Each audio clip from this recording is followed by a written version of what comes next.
नमस्कार। अक्सर ऐसा होता है ना कि रात के 2 बज रहे हैं, अगले दिन सुबह कोई ज़रूरी काम भी है, लेकिन नींद है कि आने का नाम ही नहीं ले रही। अगर ये कहानी जानी-पहचानी लग रही है और रात भर बस करवटें बदलते रहते हैं, तो आज की ये बातचीत खास तौर पर आपके लिए ही है। ये एहसास सच में बहुत परेशान करता है। शरीर पूरी तरह से थका हुआ है, पर दिमाग है कि रेस लगा रहा है। कल क्या करना है, उस बात की चिंता कैसे होगी, बस यही सब दिमाग में घूमता रहता है। और फिर जैसे ही नज़र घड़ी पर जाती है, चिंता और बढ़ जाती है। लेकिन अच्छी खबर ये है कि इस समस्या का हल है। आज हम कुछ ऐसे प्रैक्टिकल और असरदार उपाय जानेंगे जिन्हें आज रात से ही आजमाया जा सकता है। और हाँ, अंत तक जरूर बने रहिएगा, क्योंकि हम एक खास 5 मिनट के रिचुअल पर भी बात करेंगे जो नींद लाने में काफी मददगार साबित हो सकता है। तो चलिए शुरू करते हैं। सबसे पहले तो ये समझना जरूरी है कि ये जो नींद न आने की समस्या है, ये असल में है क्या। इसे हम इंसोम्निया कहते हैं, लेकिन इसका मतलब सिर्फ नींद न आने से कहीं ज्यादा गहरा है। अच्छा, तो इंसोम्निया ना 3 अलग-अलग तरीकों से परेशान कर सकता है। पहला, बिस्तर पर जाने के बाद नींद आने में बहुत ज्यादा वक्त लगना। दूसरा, रात में बार-बार आंख खुलना। और तीसरा, सुबह बहुत जल्दी, मतलब जरूरत से पहले आंख खुल जाना और फिर दोबारा सो ही ना पाना। अगर ये सब हफ्तों तक चलता रहे और दिन में थकान या चिड़चिड़ापन महसूस हो, तो ये इंसोम्निया का एक साफ संकेत हो सकता है।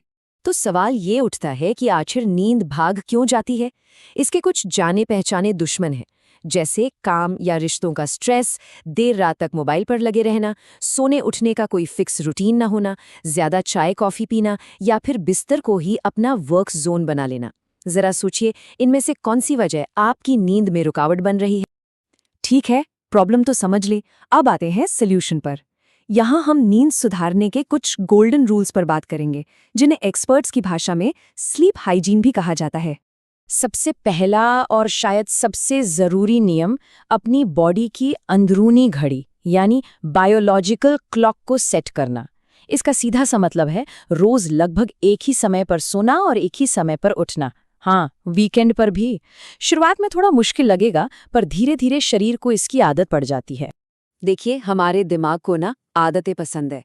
उसे ये सिग्नल देना बहुत जरूरी है कि भाई, बिस्तर का मतलब सिर्फ और सिर्फ नींद है। बिस्तर पर बैठकर काम करना, खाना खाना या घंटों मोबाइल स्क्रॉल करना, ये सब बंद करना होगा। जब बेडरूम एक स्लीप जोन बन जाता है, तो दिमाग को साफ मैसेज मिलता है कि यहाँ आने का मतलब है अब सोने का टाइम हो गया है। चलिए, अब मिलते हैं रात के 3 सबसे बड़े विलन्स से। पहला है screen time, mobile, laptop, TV. सोने से कम 45 से 60 मिनट पहले इन सबको दूर रख देना चाहिए। दूसरा है कैफीन। शाम 5-6 बजे के बाद चाय, कॉफी या कोला को ना कहना सीखें। और तीसरा है भारी खाना। कोशिश करें कि डिनर सोने से 2-3 घंटे पहले ही हो जाए।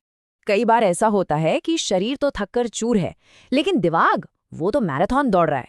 तो अब बात करते हैं इस दौड़ते भागते दिमाग को शांत करने के तरीकों पर। यही तो सबसे बड़ा सवाल है ना?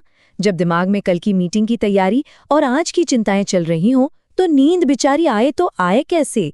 ये एक ऐसी उलझन है जिसमें हम सब कभी न कभी जरूर फंसते हैं। और यहीं पर काम आता है वो खास 5 मिनट का रिचुअल जिसकी बात हम कर रहे थे। Step 1, journaling. एक डायरी में कल के 3 सबसे जरूरी काम और आज हुई 2-3 अच्छी बातें लिख ले। इससे दिमाग को लगता है कि उसने अपनी चिंताएं बाहर निकाल दी हैं। Step 2, 4-7-8 breathing. 4 सेकंड सांस अंदर लें, 7 सेकंड रोकें और 8 सेकंड में धीरे धीरे बाहर छोड़ें। Step 3, relaxation.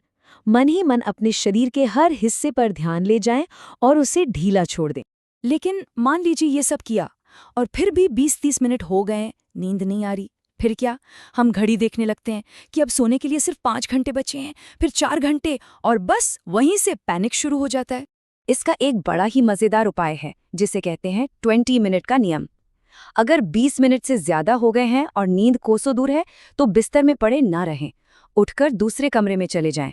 वहां कम रोशनी में कोई शांत करने वाला काम करें, जैसे कोई बोरिंग सी किताब पढ़ें या हल्का संगीत सुनें। जब नींद जैसा महसूस होने लगे, तभी वापस बिस्तर पर आएं। इससे दिमाग बिस्तर को चिंता से जोड़ना बंद कर देता है। ये जानना बहुत जरूरी है कि अच्छी नींद की कहानी रात में नहीं बल्कि दिन में ही लिखी जाती है। हमारी दिन भर की आदतें ही ये तय करती हैं कि रात की नींद कैसी होगी। तो बेहतर नींद के लिए दिन में ये 3 आदतें जरूर अपनाएं। पहला, हफ्ते में 4-5 दिन कोई भी 20-30 मिनट की फिजिकल एक्टिविटी करें। दूसरा, सुबह की 10-15 मिनट की धूप जरूर लें। ये हमारी बॉडी क्लॉक को रीसेट करने में मदद करती है। और तीसरा, अगर दोपहर में सोना है तो झपकी 30 मिनट से ज्यादा लंबी ना हो और शाम 5 बजे के बाद तो बिल्कुल भी नहीं। चलिए, अब एक बहुत ही प्रैक्टिकल बात करते हैं। हम सब जानते हैं कि आज के ज़माने में मोबाइल को पूरी तरह से छोड़ देना, कहना आसान है, करना बहुत मुश्किल। तो उन लोगों के लिए एक रियलिस्टिक चीट कोड है जो स्क्रीन से पूरी तरह दूर नहीं रह सकते। तो ये चीट कोड बहुत सिंपल है। सोने से 1 घंटा पहले सभी सोशल मीडिया ऐप से लॉग आउट कर दें। अगर कुछ देखना ही है तो कुछ शांत करने वाला कंटेंट चुनें, जैसे कोई मेडिटेशन वीडियो या स्लीप स्टोरी। और हाँ, बस 5 मिनट और वाले जाल से बचने के लिए स्क्रीन बंद करो नाम का एक अलार्म सेट कर लें। अभी तक हमने उन सारे उपायों पर बात की जिन्हें घर पर ही आजमाया जा सकता है, लेकिन कुछ हालात ऐसे होते हैं जहां किसी प्रोफेशनल की मदद लेना बहुत जरूरी हो जाता है। चलिए उस पर एक नजर डालते हैं। ये एक जरूरी चेतावनी है, तो इसे जरा ध्यान से सुनिएगा। कुछ लक्षणों को हल्के में लेना बिल्कुल भी ठीक नहीं है। डॉक्टर से सलाह लेने में बिल्कुल भी देर नहीं करनी चाहिए। अगर नींद की समस्या 3-4 हफ्तों से ज्यादा समय से बनी हुई है, अगर दिन में बहुत ज्यादा थकान, चिड़चिड़ापन या घबराहट महसूस होती है, या फिर रात में सांस लेने में तकलीफ या सीने में जकड़न जैसे लक्षण दिखाई देते हैं। और एक बात जो गांठ बांध लेनी चाहिए, कभी भी खुद से दवाइयां ना लें। नींद की गोलियों की आदत पड़ सकती है और उनके गंभीर साइड इफेक्ट्स भी हो सकते हैं। डॉक्टर की सलाह के बिना इन्हें लेना खतरनाक हो सकता है। तो आज की सारी बातचीत का सार यही है कि नींद को अपनी प्राथमिकता बनाइए। इसे कोई लग्जरी नहीं बल्कि एक बुनियादी ज़रूरत समझिए, क्योंकि आखिर में अच्छी नींद ही सेहत की असली नब्ज़ है। ज़रा सोचिए इस बारे में, सेहत की इस नब्ज़ का ख्याल रखा जा रहा है या नहीं?